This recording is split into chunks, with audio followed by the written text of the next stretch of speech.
उत्तर प्रदेश कांग्रेस के प्रभारी पार्टी के राष्ट्रीय महासचिव अविनाश पांडे, जिन्होंने ऐलान किया कि यूपी उपचुनाव में कांग्रेस उम्मीदवार नहीं उतारेगी। सर, क्यों हुआ है ये फैसला और कब हुआ ये फैसला?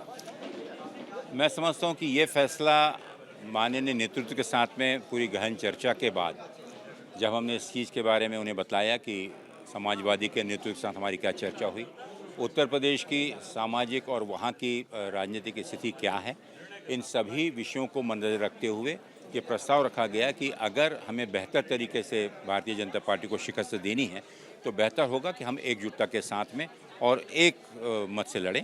अगर कहीं पे सीट के बंटवारे में अगर किसी प्रकार की असमता है या समझौता नहीं हो रहा है तो हमें कोई निर्णय लेना होगा, और उसके चलते कांग्रेस नेतृत्व ने यह निर्णय लिया कि उत्तर प्रदेश के चुनाव में आश्वस्त करने के लिए कि भारतीय जनता पार्टी और एनडीए को हमें शिकस्त देनी है, ये निर्णय लिया कि हम सभी सीटों पर, एक भी सीटों पर अपने उम्मीदवार नहीं उतारेंगे और समाजवादी पार्टी और इंडिया गठबंधन के उम्मीदवारों को पूरा समर्थन देंगे। सर, लेकिन चूंकि आप लोग पहले सीट बंटवारे को लेकर, तालमेल को लेकर बातचीत कर रहे थे, तो ये बातचीत कहाँ टूटी और क्या 2 सीटों का केवल ऑफर था इसलिए कांग्रेस नाराज हुई और फिर अपने कदम पीछे की? इसे टूटना नहीं बोलते हैं आप। अगर टूटना होता तो हम दो पे लड़के और क्यों नहीं बनी? टूटना छोड़िए, बात बनी क्यों नहीं? जब कहीं बात होती है तो सहमति, सम्मान और एक सम्मानजनक समझौता अगर होता है तो उसे मान्य होता है।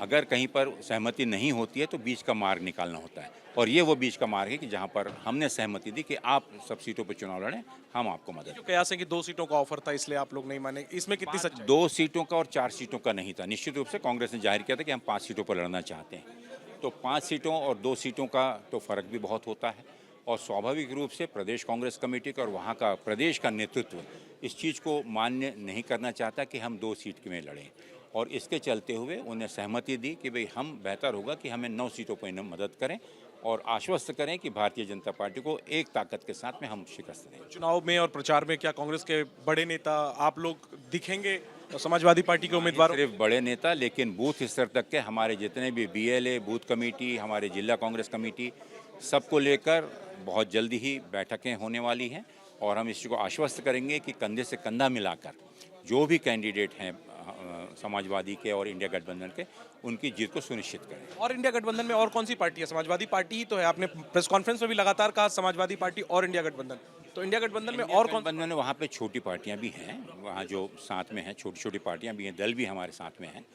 मैं समझता हूँ कि हिंदुस्तान में अगर देखें तो 34 से ज़्यादा राष्ट्रीय पार्टी, राज्य स्तरीय 9 सीटों पे तो सपा लड़ रही है, तो क्या आप लोग कुछ सीटों पे छोटे दलों को भी? अगर अब ये समाजवादी के ऊपर में है कि अगर किसी छोटे दल को साथ में लेना चाहें तो वो इसके लिए आखिरी चीज क्या 27 में तक सपा के साथ अलायंस बरकरार रहेगा? 27 में बरकरार रहेगा? इसमें आपको शंका क्यों है? क्योंकि जब आप लोग 9 सीटें नहीं बांट पा रहे तो 400 सीटें कैसे बांटेंगे? जब समय आएगा तो हम वो भी बांट लेंगे। चलिए, तो तब देखा जाएगा। कैमरा पर्सन मनोज त्रिपाठी के साथ जैनेंद्र, ABP न्यूज, दिल्ली।